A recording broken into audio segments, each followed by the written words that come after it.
Ladies and gentlemen, children of all ages, welcome to the second episode of Porch Asses. We are two brothers with four bad knees, and I'm going to point to the sign. Jeremy's going to point to the sign. We are on the road to WrestleMania. I am Morgan. I'm Jeremy. And tonight, we're talking a little bit of wrestling. We're going to break it down. We're going to talk about some of our favorite wrestlers. Excuse me. Some of our favorite wrestlers, some of the most important wrestlers of a few generations. We're going to start in the territories. We're going to come up into the superpowers era, the Attitude Era, WCW versus Monday Night Raw and the Monday Night Wars. Then we're going to move into, some of the newer generation wrestlers in WWE, AEW, ROH, New Japan, some of all that stuff. And we're going to see what we can get in trouble with tonight. So we're going to start off. We're going to turn back the clock. We're going to go back to those first few episodes of WandaVision. We're going to go black and white, back into the territories. And Jerry, where do you want to start off? Who do you want to talk about? You probably have to talk about one of the greatest superstars of all time, that being the man that has his own move named after him, being Lou Thesz. Lou Thesz probably is one of the greatest, if not the greatest wrestler of all time in some people's eyes. I don't know if you agree with me, but I personally think Lou Thesz is it's like any award or anything. If you have something named after you, you're important. You know what I mean? Definitely. I'm going to go off. I'm going to start off here. The yins are in me. Uh-huh. You know what? One of the longest reigning champions of all time. You mean that Italian stallion of a Yinzer in Bruno Sammartino? Who was the longest reigning WWF champion of all time. Can you say those WWF there without us getting sued? No, I don't care if we get sued. These animal people don't listen to us anyway. It's the panda shirt with the two pandas and the one swinging a steel chair. Yeah, if somebody wants to buy me that shirt, that'd be great. Yes, please. We'll display it. Obviously, you mean the territories. We think of like the early 70s. You gotta go south. You know what I mean? You gotta think about North Carolina and Tennessee, and obviously, the American Dream, Dusty Rhodes. Yeah, and you gotta think of Memphis with Jerry Lawler, and you go a little bit more out to the Midwest. You got a lot of territories out there. You don't see too much out of like the West Coast. There was some territories out there. They weren't huge, but you did see a little bit of territories in California and a little bit in the Northwest. We talk about wrestling in the territories of the 60s, the 50s, the 60s, and the 70s, and you got to think about Texas. You know what I mean? You got to go down. You think about some of the guys from Texas and the families out of Texas, the great wrestling families out of Texas. Old Stampede Wrestling with the Von Erichs. The Von Erichs. And that I don't want to call it curse situation. Oh, it's a curse. It's the curse of the Von Erichs. It's the curse of the Von Erichs. But you couldn't beat the Von Erichs versus the Freebirds. That's probably one of the greatest rivalries in all of pro wrestling. I remember growing up and watching that 1992 Royal Rumble on VHS in your bedroom.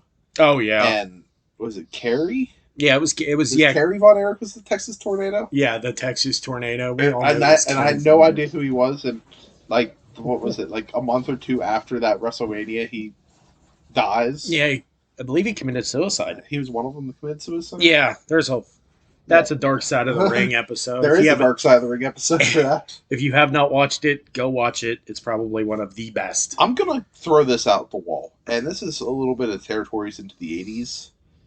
I did not know this until actually we talked about the Dark Side of the Ring, that show on Vice. And New Jack actually came out of Memphis. Yeah, that's a little weird. I did not think of New Jack, who literally murdered a man? Almost murdered. Well, he didn't murder mass transit. Okay, let me start this. Okay, so New Jack was a wrestler in ECW in the 90s. He was hardcore of all hardcore. I don't even know how to explain how hard, like, what kind of guy he was. He was a horrible human being. Yeah. And there was a situation in the 90s where I'm going to say a kid lied about his age to wrestle. And New Jack pretty much murdered the kid. Like, he didn't die that night, but it was an ugly situation because they found out the kid was underage and lied, and his dad lied to get him to wrestle. But when we think about territorial wrestling, and it's just not the old school black and white photos and videos. Yeah. If you think about it now, the territories are still up. I mean, you have what, ICW and Yeah, you got the IWC out of that's it. Pittsburgh. Shout out Justin Plummer. Always wanted to get tickets. If you are hearing this, we always want to come to a show. Um, that's the local one, and there's just so many There, territory. Like they're not called territories anymore, but I still think you can kind of consider them this is a territories. small wrestling. Yeah, Yeah, I yeah. mean, they're not the AEW, they're not the WWE. They're these groups of guys that go out on the weekends when obviously there's not a pandemic and go out to these shows and wrestle every weekend. I They're mean, they're not getting paid that these AEW guys. They're those guys that have their start. They're not. I don't want to say starting out because there's some grizzled veterans there, but absolutely. they're not. They're not the wrestlers that you think of that are on TV every Monday, Wednesday, and Friday. Some of them are now, but Yes. Okay, we're gonna move on a little bit. You mean a couple of years? You know what I mean? I'm gonna shake Jeremy's hand. He's gonna shake my hand. We're gonna move into the superpower '80s, super power era of the 1980s. You know what I mean? where every wrestler did cocaine. There was a rampant drug problem inside, and Vince McMahon knew about it. We're gonna get sued for that. But you mean obviously you have to start out. You have to talk about the Hulkster. Do we have to? Yes, I am not a huge Hulk Hogan fan, Neither am I. and this doesn't go back to you know what I mean. It has nothing to do. Well, it has a lot to do with his past. Yes, but and this goes to some of the newer guys too. We're gonna talk about this later. That number one guy, I'm never a fan of. Yeah, And Hulk Hogan is kind of weird about it. In my opinion, Hulk Hogan, of course, he was Vince McMahon's number one guy. You know what I mean? Obviously, he's gonna. But the situation that pissed me off the most was what WrestleMania was outside in Vegas? 9. 9. The worst WrestleMania Okay, this ever. is why. This is the Hulk Hogan. This is the reason I hate Hulk Hogan. Okay, main event: I know exactly. Bret Hart, Yep. Yokozuna. Okay, Yokozuna beats Bret Hart. Yes, that was controversial. But then to have Hulk Hogan come down and save the day, and 30 seconds after Yokozuna wins the title, Hulk Hogan's pinning him. To me, that's unfair to a guy that had, I don't want to say the popularity at the time, but the ability to be a star in Yokozuna. Yeah, and the reason that happened is because Hogan didn't want to put over Bret Hart. Hogan didn't want to drop the title to Bret Hart. He didn't want to make Bret Hart look like a star because Bret Hart wasn't one of the Vinnie Mac menagerie of muscular men. Nice. Wow. Wow, that was great. That was a nice alliteration, huh? Yes, it was. You know, we talk about Bret Hart a little bit. You know, I mean, that whole situation, and obviously we're going to talk about it. It's very important. It's probably one of the top 5 most important moments in wrestling history. Whatever shall you mean? Like that certain night in Montreal? Oh, I was talking about that night in Hoboken, New Jersey, where you lost to the Brooklyn Brawler. But no, we're going to talk about the Montreal Screwjob. Oh, the night that he slept with Sonny and then had Shawn Michaels get his ass beat? We're going to talk about the Montreal Screwjob. Of course, you mean top wrestling moment. But I asked this, and this is going to sound horrible, but I was on Bumble one night, and this girl said she was a fan of pro wrestling because I had it in my profile. And I asked her, this is going to determine how our conversation on Bumble is going to go. Who screwed who? Did Brett screw Brett? Did Vince screw Brett? Did Shawn? Who knew what was going on? Of course, what happened that night, no one will ever know. There's so many stories from Bret Hart to Shawn Michaels to Jim Cornette to Vince to there's 1,000 stories out there. But did she say Shawn screwed Brett? No, she said Brett screwed Brett. Oof. Woof. Oof. Big oof. But if you remember the movie, what was I can never remember the name of it. It was a movie in the late '90s, the early 2000s, um, and it told the backstage story of pro wrestling. It had when they interviewed Paul Heyman, That and was the you Dark see, Side of the Ring, wasn't it? is that what it I think was? was it the Dark Side of the I Ring? think something like that. But they had, if you remember, they had the video of them nonchalantly shooting everything after that all happened. And I think Brett punched Vince, if I remember correctly. According to the Dark Side of the Ring episode, and we a lot of this conversation that is going to be talking about the Dark Side of the Ring. Yeah. Um, Brett literally punched Vince McMahon in the face, like no work, no nothing. He knocked Vince the fuck out. I want to say that like via Chris Rock Yeah. but you know what I mean. There's a lot of stories of behind that. And I don't believe that Shawn. I'm a huge Shawn I Michaels believe fan. Shawn knew. I believe Shawn I knew as well. believe Shawn knew. We have a visitor in the studio tonight. It is a cat. Hello there, cat. But anyway, we talk about Brett. We have to talk about Shawn. Yeah. I mean, Shawn's one of the greatest. If we would rank our top 5, he's in my top 5. Yes, I agree. You know what I mean? From the Rockers to was he in someone before the Rockers? No, he was just the Rockers. He was a rocker in the I believe it was the AWA. With, but it started out in the AWA and kind of made his way up the territory and everything like that. And the Rockers were a hit in the '80s. They were huge. They were an over tag team if there was ever an over tag team. I'm trying to think. I think my first actually wrestling moment that I remember, obviously, is the barbershop incident. Oh, the greatest super kick of all time. Yes. When he kicks Marty Jannetty right square in the chin. But you don't realize like how much Shawn carried that tag team until after Shawn that. 100% carried that tag team. Look what happened to Jannetty after that. Like nothing. It's ugly. It's bad. I think, and then in that time you had the WWF at that time that had all of the late '80s and the '90s had all their cartoony characters, and then you go to WCW and these guys were like actual wrestlers. Let's talk about some of the goony characters and funny characters. You just said one, the Goon. The Goon was a hockey player. The Goon, the Mountie, the Gobbledygooker. Duke the Dumpster Drosy, Bastion Booker. The hell was that magician one? Fantasia or Repo Man.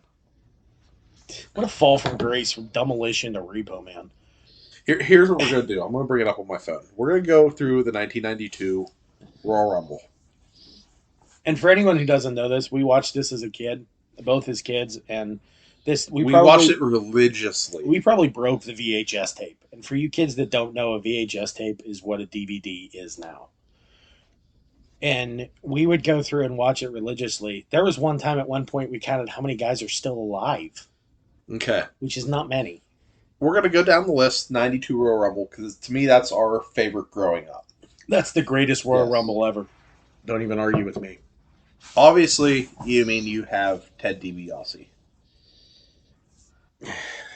I'm very angry that man never got the world title around his waist. He was so good, though. He very good. We go down. Obviously, we're going to skip a lot of these people because we're just going to talk about some of the most important guys. Obviously, British Bulldog. Any member of the Hart Foundation is a centerpiece of what wrestling should be talked about. # Bulldog for Hall of Fame. He's in or getting in? No, he won't get in. Didn't they announce him? Not that I remember. Oh, I thought they announced him. I don't know. Maybe I'm crazy. Okay. Well, just because of the whole thing with the Hart family and yeah, you know what I mean. But you start the center block of that family and Stu. Oh, absolutely. Work your way out. Obviously, British Bulldog, Owen, Brett, British Bulldog, Brett's in. Jim the Anvil Neidhart. You know what I mean? It's a lineage that will probably never be matched. No, we talked about a little bit before about those wrestling families. That's probably the best. That's the best. We talk about the Von Erichs. If their history changes, to where are we at? You know what I mean? You mean number 6 we talked about in the Rumble. You mean 92 Rumble, Shawn Michaels.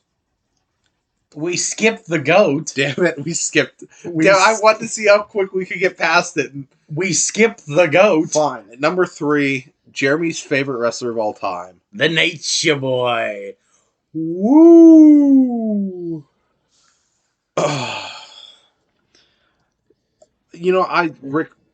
Ric Flair is like the New York Yankees. You either hate him or you love him. I don't love him. You never have. I never have. And I don't know why. Don't get me wrong, Ric Flair is one of the greatest wrestlers of all time. But I think the last 5 years or 6 years of what Vince McMahon and the current WWE product has done to him has tarnished the legacy of Ric Flair forever. Yeah, I can kind of see that. Don't get me started this whole Lacey Evans shit. I don't even know if they are still doing that. Regretfully, thankfully, we talk about Ric Flair. And we're going to talk about this a little bit later when we get into, you know what I mean, a little bit after the Attitude Era when we talk about evolution. You mean obviously 4 Horsemen? You know what I mean? Yeah, one of the greatest staples of all time. Don't get me wrong there. You know what I mean? So, what you need to talk about with Ric Flair, you mentioned him like the New York Yankees. You love him or hate him. Yep. Yes, he won the title that night by winning the Rumble in 92. But at the same time, you have to look at going from WWF to WCW, back to WWE. Yeah, he bounced around a lot. To me, there's a tarnished product in Ric Flair. Well, I know I'm wrong, and a lot of people disagree with me, but... Well, 92 was the time that former WCW president Jim Herd wanted him to cut all of his hair off and become Spartacus. Yikes. And that's why Flair took the belt, literally, and left. You know, I'm skipping around this 92 Rumble a little bit, and I just have to get this out here.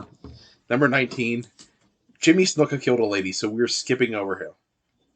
Oh, yeah. Definitely. And we're probably I'm gonna skip over Chris Benoit later on, too.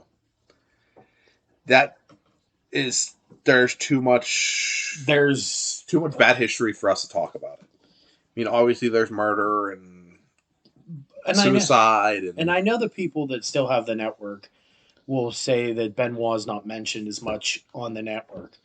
But what about Snuka? Do they talk about... I don't know. Have they taken out Snuka's name like they did Benoit's? It's just weird.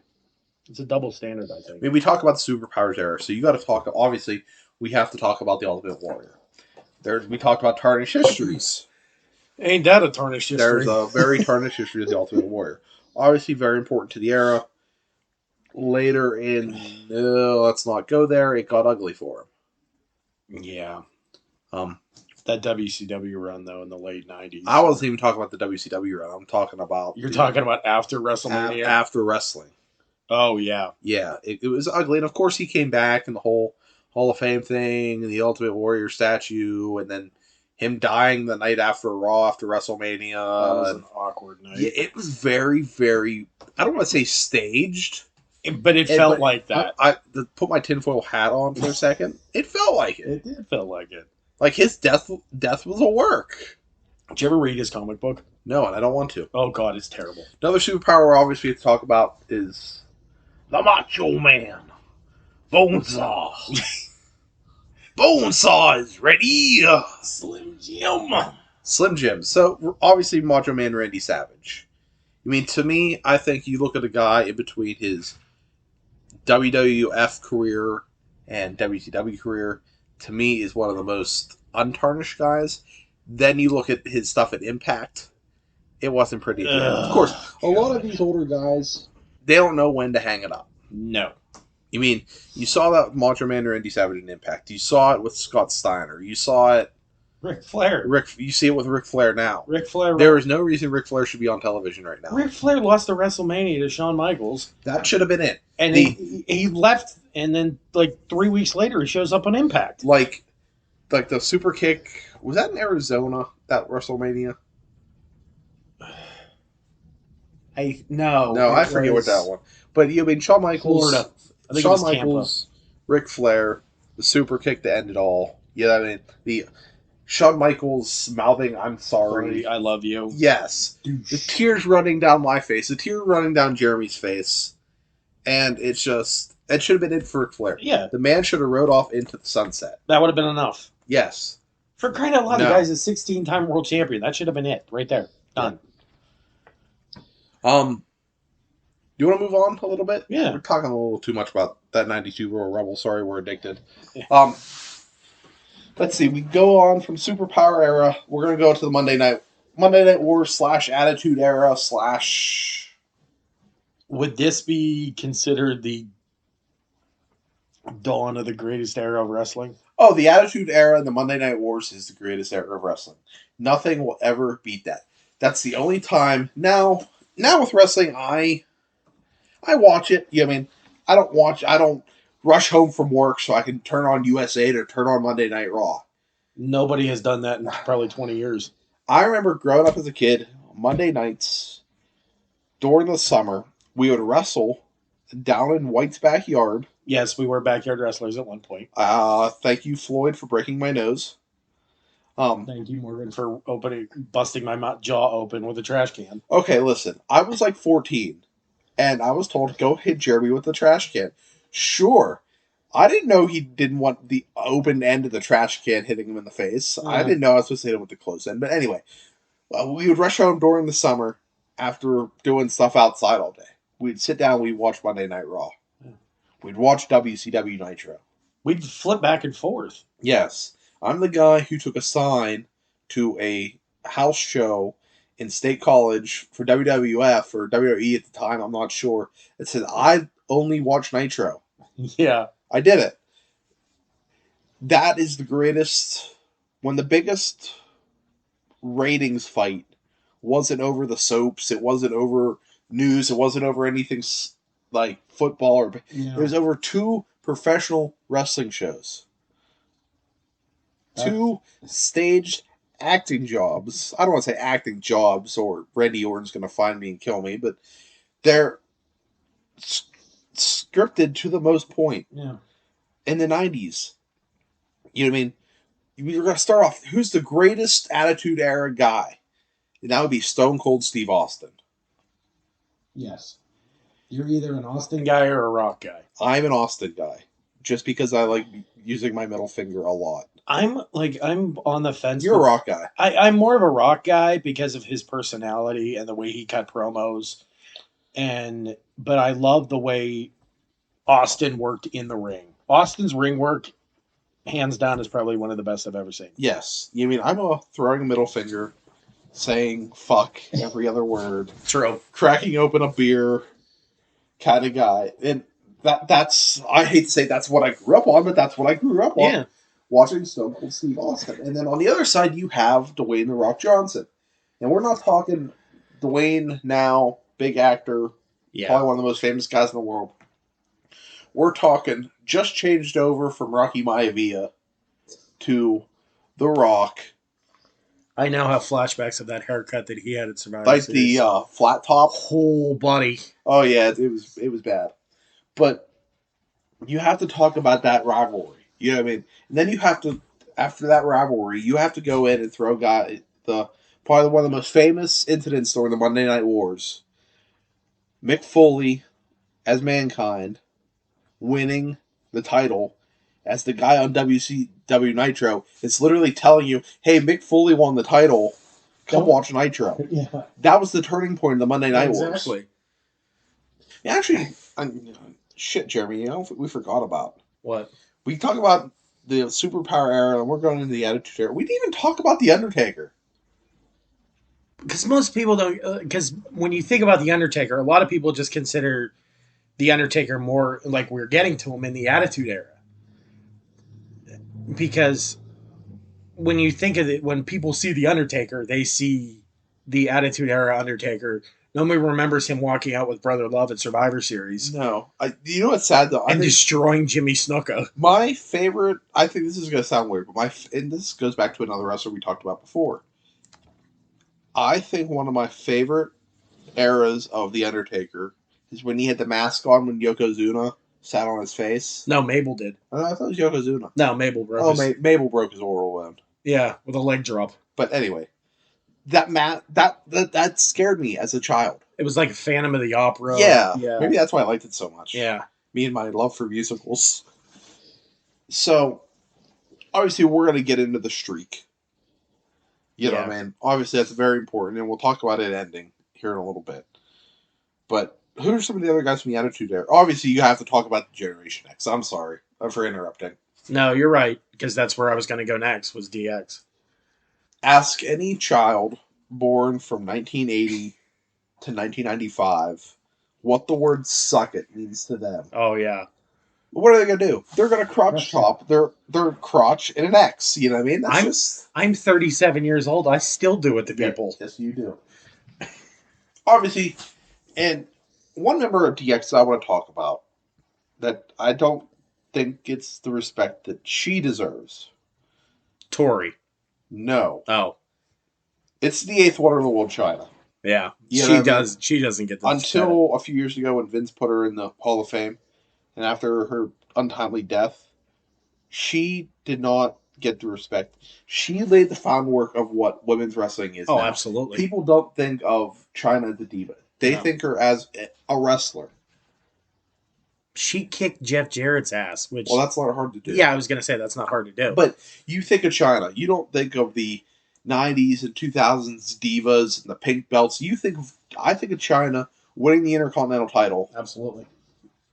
I think of her in the Rumble, too. Being the first woman in the men's Rumble. Yeah. Before Nia Jax. You know what I mean? Before, you know what I mean? Who was there anybody else? Beth Phoenix, yeah. And then Karma. And Karma. Before all that, you think of China in the Rumble. You think of China winning the Intercontinental. She was doing stuff the men couldn't do. Yeah. And that's why she deserves respect as one of the greatest women's wrestlers of all time. No, one of the greatest wrestlers of all time. Yes, of course, you're going to have men in front of her. You know what I mean? But China is one of the greatest wrestlers of all time, one of the greatest wrestling personalities of all time. She didn't have to say a word. She was intimidating. Yeah. Did she win it multiple times?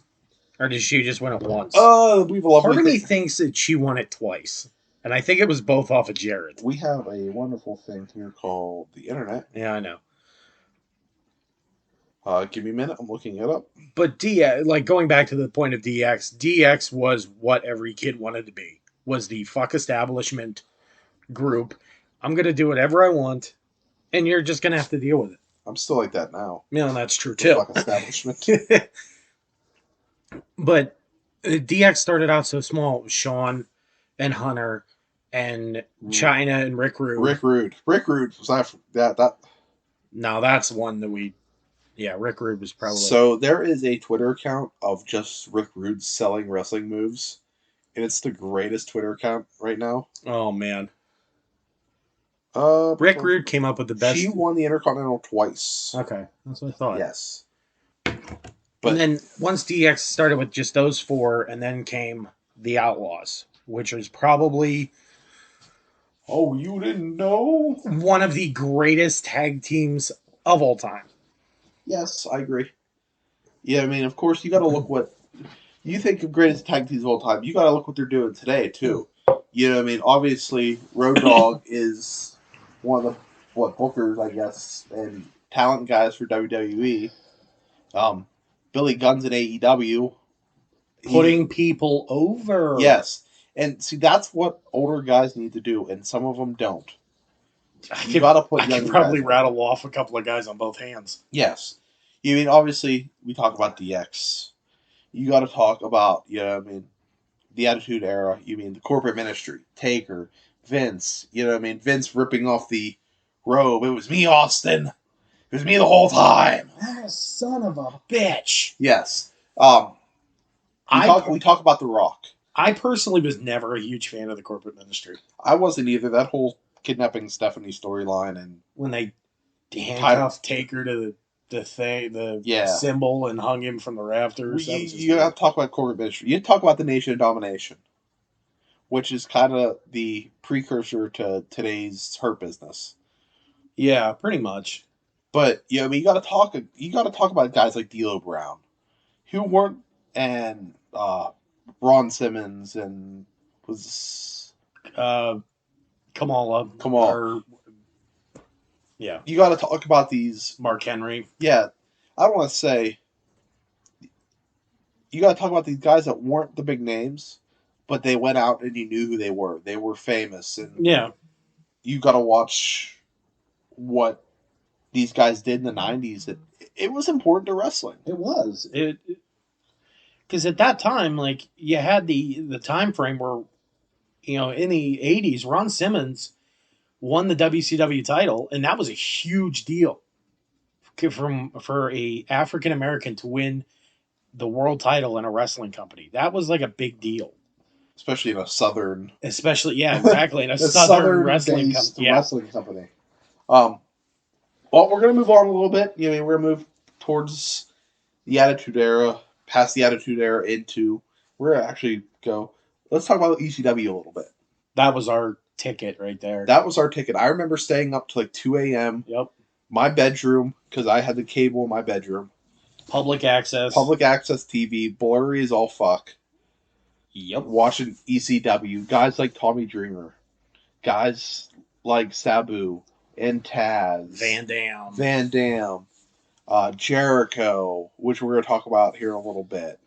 I mean, these guys were in a bingo hall in Philadelphia, beating the shit out of each other. and for anyone who doesn't believe them, there literally was a bingo hall. It literally was a bingo hall in Philadelphia. I mean, Paulie Dangerously and Paul Heyman. Yeah, That guy is the man changed wrestling forever. Yes, absolutely.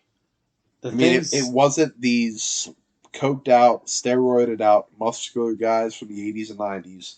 It was the beat to death, bloodied, grilled, crucified guys. Awkward. I say crucified because there's a. Hold on one second. But these guys that were not the normal what you thought about wrestling. Oh, yeah, they just went out and did it. Talk about Sandman. We talk about Austin with beer and all that. That was. Sandman was this guy. He would come out through the crowd, crack open 2 Miller Lights, Coors Lights, and literally bust them over his forehead. Before he got into the ring, the man was fucking bleeding. It took him 10 minutes to get in the ring because he would come through the crowd. He's coming through the crowd. Metallica's blaring. And as a kid, you saw these guys, you're like, oh my God. Like, that's awesome. This is awesome. Yeah. Like, I don't know how to act because it wasn't the showboating maneuver wrestling that we grew up on. It was something different. There was no pyro. There was no light show. Because they couldn't afford it. Well, they couldn't afford it. But these guys just went out. Paul Heyman said, here's the ball. Run with it. Let them do whatever they wanted. And it made stars. It really made stars. I mean, you have guys that wrestled in that bingo hall in Philadelphia and ECW that weren't the most famous guys in the world, but if you talk about wrestling, their names are going to be brought up. Oh, absolutely. I mean, Tommy Dreamer. Yeah, I mean, Dreamer's the man. I could watch Tommy Dreamer matches all day if you made me. What was it? It was Terry Funk, Sabu. It was a 3-way dance. It was Terry, the first ever ECW pay-per-view. It was Terry Funk, Stevie Richards, and Sabu at their first ever pay-per-view when Funk won the title. Yeah, it was one of the greatest matches of all time. Oh, absolutely. So we talk about ECW. Let's move on to a little bit of newer wrestling. Yeah. And we'll talk about obviously AEW here in a little bit. But we'll start off with, late 2000s, early 2010s wrestling. Yeah, you know what I mean? The product wasn't the greatest, but you had these guys that would change the game of what it is. Because at that time, Austin was on his way out the door. DX was dying. DX was dying, if not dead. Rock was on his way out. Hey, Tooth Fairy was a great movie. But you shut your mouth. Obviously, you know what I mean?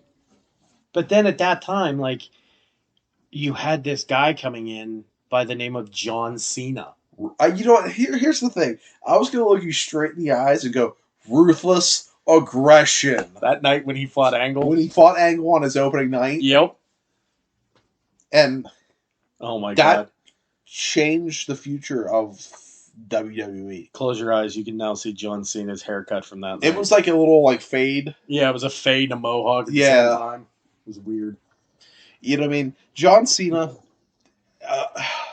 People obviously, haha, Cena wins, LOL, as they shake my hand in front of my face. He is probably top 5 greatest wrestlers of all time. John Cena is what Hulk Hogan was. That's literally He's the what Hulk Hogan of the current era. Yes. Yes, I agree. Of course, he's that number 1 guy. He's going to win all the time, and haha, everybody loves the hero. But the Thugonomics era of John Cena in that rap album is great. That rap album is great. I had the rap album and the trucker hat. When he came out in a different jersey, you know what I mean? Yep. I loved it. It was great product. And that's all wrestling the wrestling doesn't have to be that great. But if the product is good, it's going to be great. Oh, absolutely. And there's a quote out there, and it was from that it was that Triple H YouTube video. Yeah. When wrestling is great, it's fucking amazing. Yep. It is. It's And the truth. That shit was great. And of course, you have Cena. You know what I mean? You're going to have the big guys of that era. The product wasn't great. The women's wrestling was horrible. I don't even want to talk about that era of women's wrestling because that barely exists. The underwear matches, the wrestling and pudding, it was Vince McMahon at his height of being a male chauvinist. Yes. But then when you look at, I'm going back to Cena real quick. When you go back to Cena, who is his greatest rivalry with? Is it Randy Orton? Is it Batista? But I'm going to throw it out here. Edge. That TLC match they had in Toronto for the title when Cena AA'd Edge through about 4 tables. Was it Edge and Cena, the storyline of him and Lita? With the live sex show? That's after Cena lost it at New Year's Revolution when Edge cashed in, and that was like that's the right. Raw That's after. right. That's right. Yeah. Okay, we're obviously going to talk about him now because he's going to main event WrestleMania. Let's talk about Edge a little bit. Edge and Christian is great, but Edge is he's literally the rated R superstar. You know what I mean? The man has won the title many times. Obviously, the retirement cut things short. He's back now.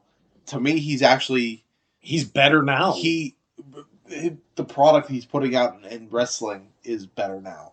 It made me happy when he won. Well, it didn't make me happy that he won the Rumble. It was nice to see him win the Rumble, but at the same time, the quote afterwards kind of made me excited because he made the comment and said, if they're going to put me in a program for WrestleMania, I will be on the show every week up until WrestleMania. He was talking about you, Brock Lesnar. Yeah, right. About you. But my thing with Edge, and I remember do you remember as kids growing up, what's the number 1 move of Edge and Christian you will always try with 2 pillows? The concerto. You're doing something with a concerto. Oh, absolutely. You know what I mean? It's these little things that these guys do that stick with you as a kid that you think about now. You're like, that was great. I loved it. This is why I love this shit. Yeah. For the benefit of those with flash photography. Okay. We're going to let Jeremy take over for a little bit because we're going to talk about his favorite stable of all time. It's not the 4 Horsemen. Oh. It's Evolution. Which is the 4 Horsemen. Which is pretty much the 4 Horsemen. So I'll let Jeremy take over. This was his era. He walked out in the backyard wrestling to the Evolution theme. I had my Evolution t-shirt. He had his Evolution t-shirt on, his fat ex-girlfriend on the side. But go ahead, talk about Evolution for a little bit, and I'll just sit and listen. Evolution, it was the 4 Horsemen regenerated. It was Ric Flair, Triple H, Batista, and it was supposed to be, not too many people remember this, it was supposed to be Mark Jindrak. I did not know that. It was supposed to be Flair, Triple H, Orton, and Jindrak. Because if you can find it on YouTube or the internet somewhere, there's an old video of them walking up, the Jindrak is in that, and it was, Okay, I think I remember now. but something fell apart with Jindrak and whatever. But it came to Batista, and it kind of worked out. But if you look at it, Evolution made stars of all four of them, even though two of them were already established stars. With Triple H and Ric Flair, those two were already established as main eventers. Oh yeah.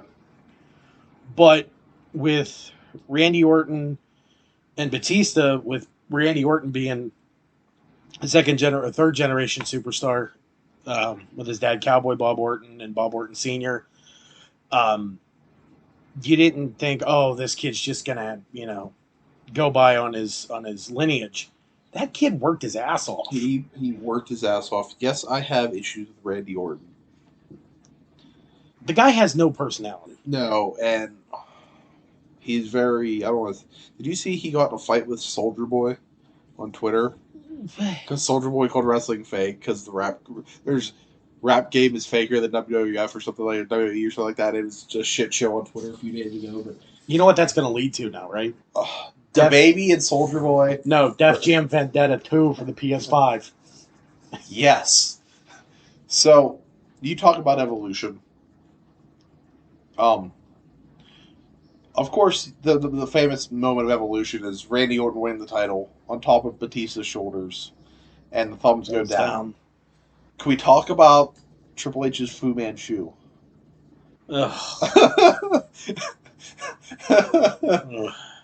You know what we Triple H should never shave.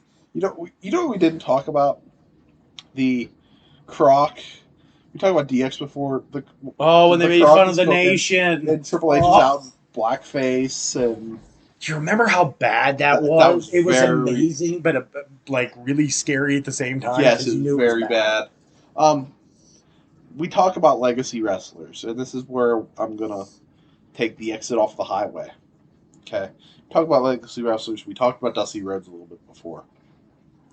Obviously, we want to talk about Cody. Go easy, because you know my thoughts on this. Jeremy loves Stardust. Stardust was fantastic. It was. Hey, that whole thing with Stardust and Stephen Amell. Oh my, great! That was. It was a great storyline and a great story. Yeah. Obviously, you have to talk about Cody. You awfully have to talk about Dustin. We talk about the Attitude Era, and I don't know how we missed it. The most controversial wrestler from the Attitude Era, Goldust. We should have brought a special guest on for this show tonight, and we didn't. Our mother? No, Floyd. Oh. Our buddy, who's a diehard wrestling fan with us, he told us one time that his parents made him quit watching wrestling because of Goldust. Because that was, at that time, you didn't see that. It was controversial. It was controversial, yeah. I mean, a man dressing up as a woman. But Dustin didn't like it, but man, did he. He ran with that. He ran with it. It's one of the greatest things in WWE history. Yeah. Because it set the bar for the weirdness. Sometimes the weirdness is good. The weirdness is good.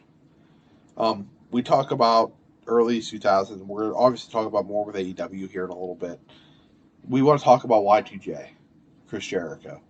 And we're going to cut this off from at the save us, come around, laugh around the ring, walk out there. Oh, God. We're going to cut it off right there. Whose idea was that? Because there's more to talk about Jericho, because you have to talk about New Japan. You have to talk about the battle with Kenny Omega and AEW, all that later. But you have to talk about Y2J. This loudmouth Canadian in WCW and ECW, coming to WWF at the time, WWE now. It's a dude who knew what he had to do to succeed. Absolutely, yeah. He's the first ever unified champion. Yep. He beat Austin and Rock in one night. He'll tell you that too. Yes, he will. A lot of Jericho's history is obviously in the past 5 years changing a lot. Yeah. You know what I mean? But when you talk about guys from that era, you obviously have to mention Jericho. Absolutely. So, move a little bit up into time here. We're going to fast forward a little bit. We're going to talk about some current guys now. I'm opening this to pretty much all wrestling organizations from AEW to WWE to New Japan to ROH to Impact to. I'm going to throw this out here. I prefer to watch, like, if Ring of Honor and Impact had deals with television companies, they would trounce Vince McMahon easy.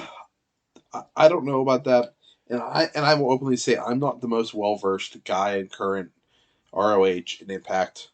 Hi, that's what I'm here for. I know, and I'm not. Is Rich Swann still champion in Impact?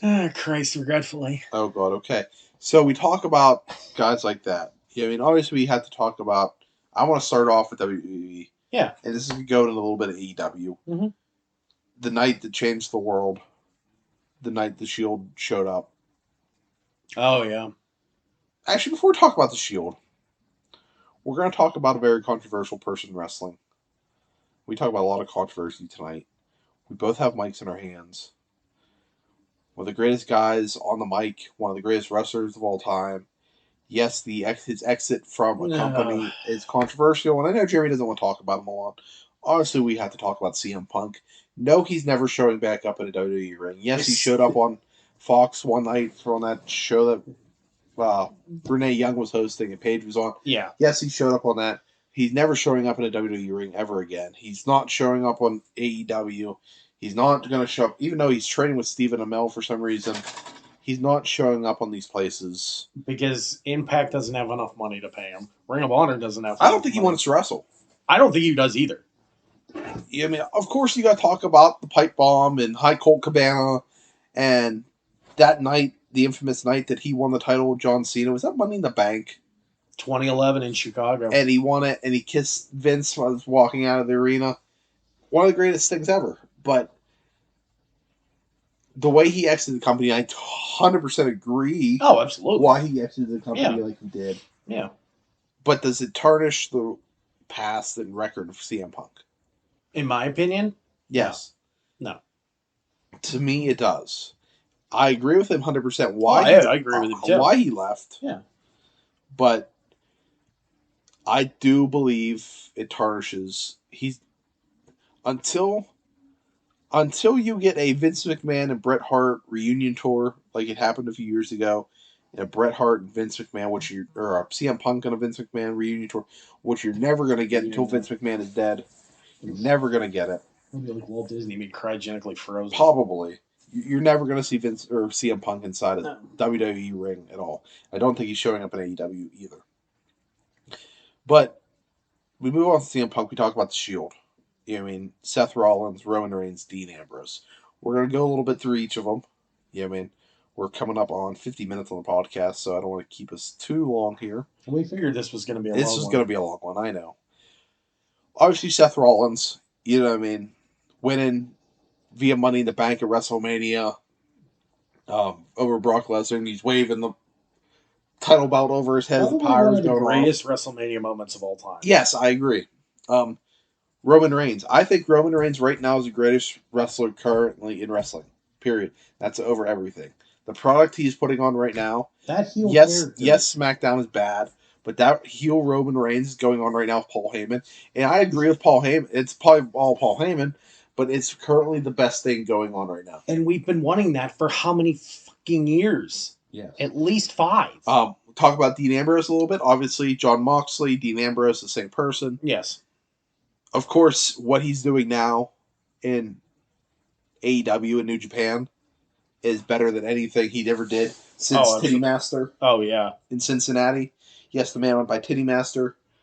But his stuff for CZW. Vince McMahon ruined Dean Ambrose. Oh, God, yeah. Talk about the Shield. What about some of the guys now? Like, what are your feelings on Bobby Lashley? I'm happy for him, but like I said on Twitter, Tuesday morning after it happened. It doesn't make sense to me. See, I actually like it. You make the Miz a transitional champion. To The me this is cash in didn't make sense. That was to just me this is throwing. Actually, I think might be a very good match at WrestleMania if they do it, and that's going to be a three-way dance between McIntyre, Miz, and Lashley. I think it'd be a very good match. You know the match they also rumored, right? What? Lashley and Lesnar. Because Oh. Lashley wants to fight Lesnar. No. Okay, I'm going to talk about Brock Lesnar for 15 seconds. It's 15 seconds all I'm going to talk about Brock Lesnar. He's a bitch. Brock Lesnar, if you're listening, go fuck yourself. I think you're. I hated you in UFC. I hated you in WWF. I hate guys who don't put in the work that want all the fame and glory. Because you show up once a month before WrestleMania, fuck it. Go away, never come back. You got knocked out by Frank Mir and Alistair Overeem. Okay, so moving on from Brock Lesnar, Bitch. I want to talk about a little bit. We have to, and we're idiots for not talking about it sooner. The current women's wrestling. I hate Nia Jax. Well, I hate Shayna Baszler. I hate Charlotte Flair. No, I love Shayna. Did you see what she did to Asuka the other night? Shayna's great. She kicked her in the face. Literally. The two best current wrestlers in the world right now are female. One's out because she just had a baby. Congratulations, Becky Lynch. Yes. And Sasha Banks. Sasha Banks and Bianca Belair at WrestleMania is going to be the only match I'm going to watch in that WrestleMania. That should, and it damn well better, main event night 2. It 100% should. It's good. Wait, WrestleMania? Oh, it's 2 nights again? Yeah. Fuck. We're pulling this. We're copying off of New Japan shit. Yeah, I know. Well, I think that I know why they're doing it with the pandemic and the number of matches and all that. But that being said, plus we don't want WrestleMania to be 9 hours again. But yeah, Sasha Banks and Becky Lynch to me are two of the best women wrestlers. Obviously, you have a bunch in AEW. You want to talk about Britt Baker? Yay! Hi, honey. Yay! Creepy. Yay Pittsburgh. Yay Punxsutawney. Yay. Yeah, I mean, obviously, I think Rio's great. There's a lot of. Actually AEW's women's division might be better than their men's. Is really good between Britt Baker, Thunder Rosa, Serena Deeb. Who's the women's champ? Hikaru Shida. Yeah, I mean, there's a lot of good women's wrestlers, and they hit it out of the ballpark when they opened their doors to like a lot of the Japanese women's wrestlers that came over. Eliminator tournament that they just had is great, fantastic. I mean, obviously, women's wrestling is very important today. It's actually a better product, I think, than a lot of the male wrestling. Absolutely. And no, we talk about WWE. We didn't talk about NXT at all. Obviously, NXT, you have guys like Finn Balor. Adam Cole. Actually, the whole Undisputed Act. Johnny Gargano, Tommaso Ciampa. Yeah. There are guys in NXT that should be on the main roster that aren't because NXT's a better product. Yes, because it's a better product. I think the higher powers to be would ruin guys like Cole. And, they already did ruin Balor. That's why he's on NXT now. Yeah. It's great. You know what I mean? I love Pete Dunne. Pete Dunne, I think, is my favorite guy at NXT. Well, starting April 13th, they're moving to Tuesdays. You know what? I think Tuesday's a bad move. I would go Thursdays. Why do you think Tuesday's a bad move? Because I think it hurts guys like Impact. Oh, that's true. Well, of course, no one watches Impact. Who has Access Television? I think it hurts the product because you're going against another show. Yeah, I understand why, because they're getting killed in the ratings versus Dynamite. Yeah. But at the same time, I think Thursdays, because there's nothing on Thursdays. Yes, they would get killed during football season. Territorially, yes. But I agree with you on both sides of it, of why Tuesday's a bad idea, but also moving to Thursdays. But we of course, there's a lot more guys to talk about. We didn't talk about AEW. Obviously, we have to talk about Jericho. Yeah, I mean, Jericho's kind of faded off a little bit for me. Yeah, it's kind of when AEW first came in, and he was champion, and he Yeah. was going up against Moxley, and his stuff in New Japan versus Kenny Omega. Kenny Omega to me is the greatest wrestler in the world. Omega and Okada, you know, that trilogy of Yeah, amazingness that it is. yeah, and we should deep. You know what? I think we should deep dive. The Excuse me. words are difficult. Words are very difficult. Dive deeper into more of like this stuff in another episode Yeah, if you're up to, because there's a lot to talk about. there is a We're almost lot. hitting the hour mark, and I think there's a lot to talk about. And maybe we'll catch up a little bit. And next week, I think we should talk about AEW I think a, AEW a lot deserves its more. own Yeah, episode. its own episode. Obviously Revolutions this weekend. Exploding barbed wire deathmatch. Exploding barbed wire death match, and yes, I will be watching it probably. Maybe You'll probably be here. I'll probably be here. We'll probably watch it. Hell, you never know. We might just do another episode while it's going on. That's not a bad idea. It's a great episode. Maybe we'll. Oh, we'll talk about that. Yeah, We'll see, guys. Thank you guys for listening to the second episode of Porch Asses. We are two brothers with four bad knees. I am Morgan, I'm Jeremy. and we will see you guys next time. Catch you on the flip side.